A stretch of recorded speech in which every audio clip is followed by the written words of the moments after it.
J'ai vu cette incroyable histoire de la Vierge Marie qui pleure des larmes. Une histoire assez incroyable qui a eu lieu au Nouveau-Mexique l'année dernière nous parle de la Vierge Marie, représentée par une statue. Et cette statue pleure des larmes et en plus de ça, ces larmes sentent la rose. Les chrétiens de Notre-Dame de Guadalupe au Nouveau-Mexique ont été témoins d'une scène surnaturelle. Et tout ça s'est déroulé lors d'une messe.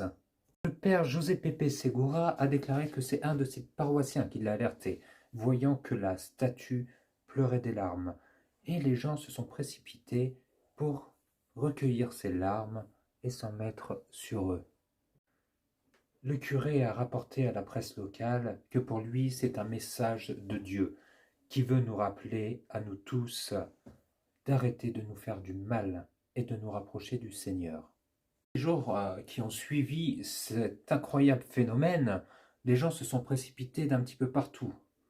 Au Nouveau-Mexique, au Texas, les gens ont arrêté leur activité pour aller vraiment dans cette église.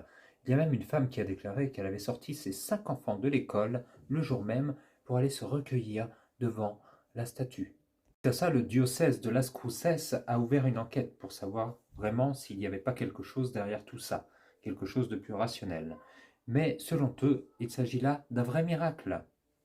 Dites-vous bien que l'église a même été fermée, la statue a été retirée pour faire des radiographies de la statue. Ça a pris une ampleur assez exceptionnelle. Du côté des sceptiques, on parle de là d'un phénomène de condensation pure et simple, avec de l'eau qui serait créée avec des micro-gouttelettes et ceci coulerait naturellement sur le visage de la statue.